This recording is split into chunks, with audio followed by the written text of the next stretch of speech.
again, and as usual, welcome back to the show. In today's episode, I'm going to review another Game Boy game. I mean, as in the classic Game Boy, like in the old black and white, green and whatever Game Boy. And today's game will be Mega Man 3 for the Game Boy, of course. Ha!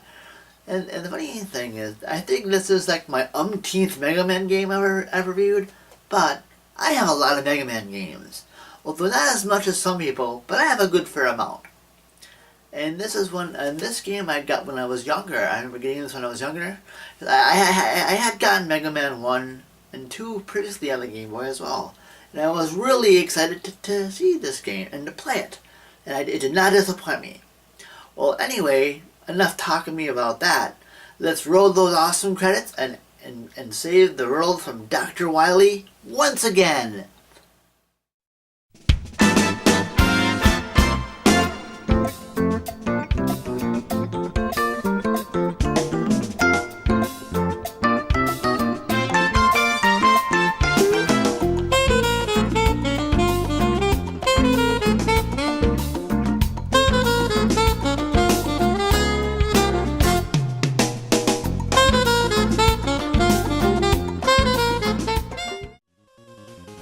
Mega Man 3 for the Game Boy came out in 1993 for the Game Boy. Ha, of course.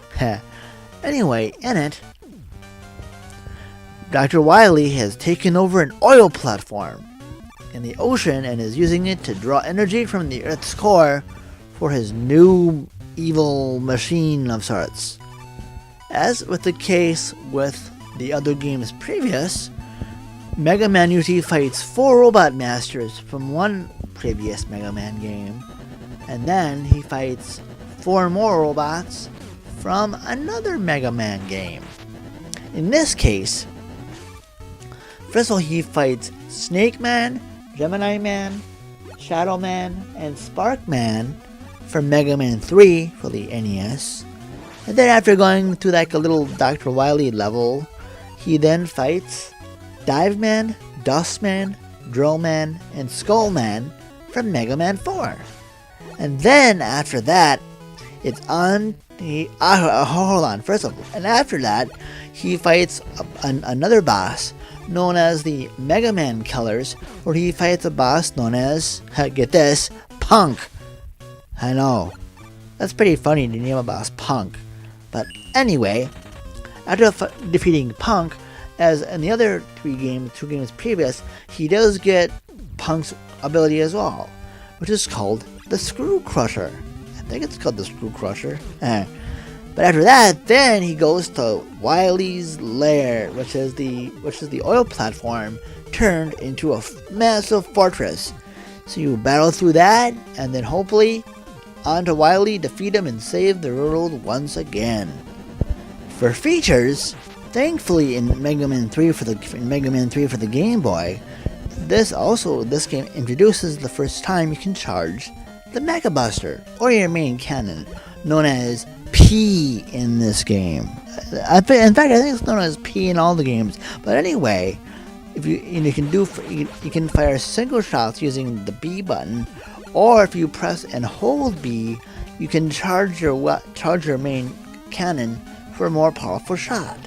But I've noticed there's like 3 levels of charge, well actually 2 levels. The first thing is just your regular shots. The second level is pretty much the same as a regular shot, whereas fully charged gives you the most power, which is cool.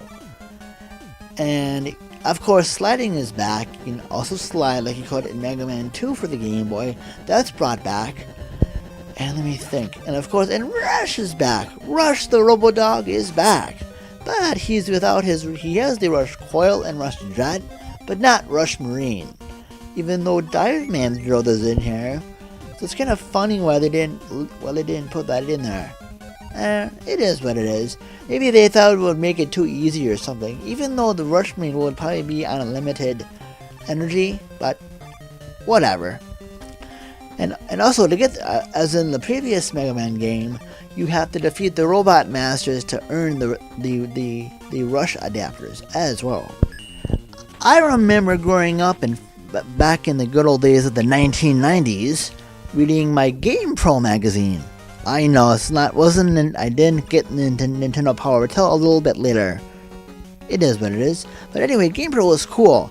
But I remember seeing, when I heard about the Mega Man games on the Game Boy, back in the day, I wasn't really that, before the Game Boy games came around, I wasn't really into Mega Man, amazingly. I know, right? But when I got the first Mega Man, I really enjoyed that one. And then I remember reading about Mega Man 2 for the Game Boy, and I got that for my birthday, and I really enjoyed that one. Even though I think in my other review, I did review Mega Man 2 for the Game Boy in a previous review, but I guess that had a different developer than this Mega Man 3, 4, and 5. But anyway, seeing Mega Man 3 in Game Pro after seeing Mega Man 2, I was like, oh my gosh, I gotta get that! And I remember saving up some money for it, and sure enough, I got it, and I loved it.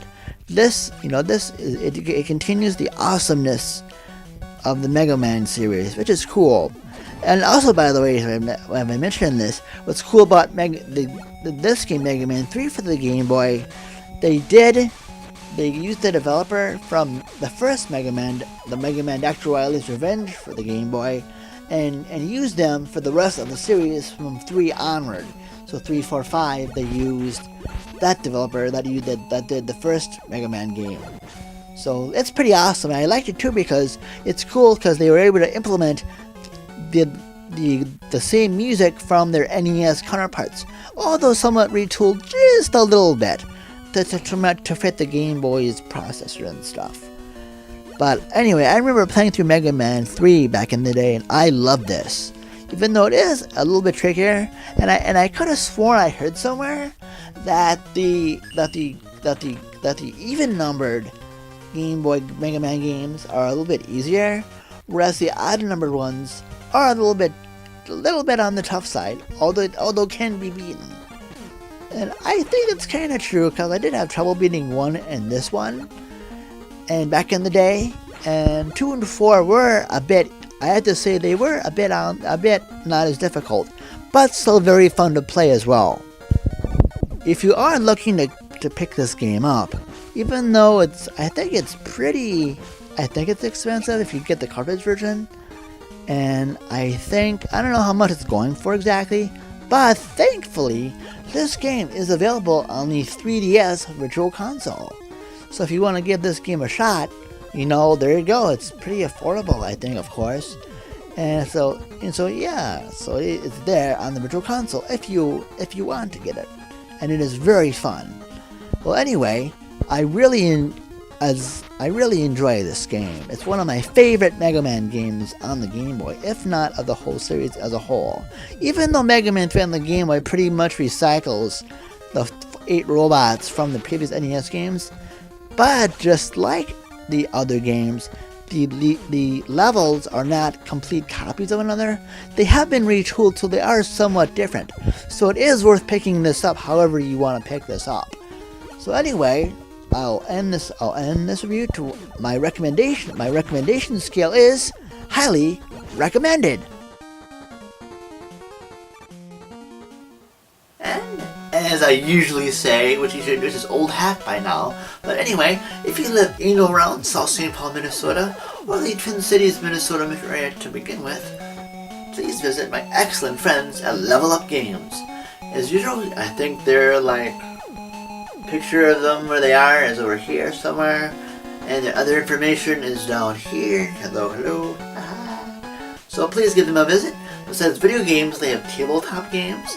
They have, they have graphic novels, comic books, magic cards, or collectible card games like Magic, I think Pokemon still, miniatures for games, and other awesome stuff. And pinball!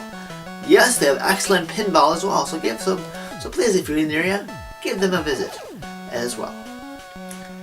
And also, if you're seeing this on YouTube, awesome steak. And if you like what you see, please subscribe to my channel if you haven't done so already.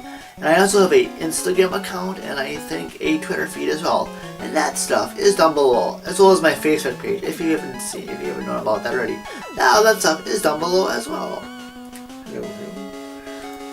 Anyway, thank you so much for watching, and stay tuned for another excellent episode of Power Up.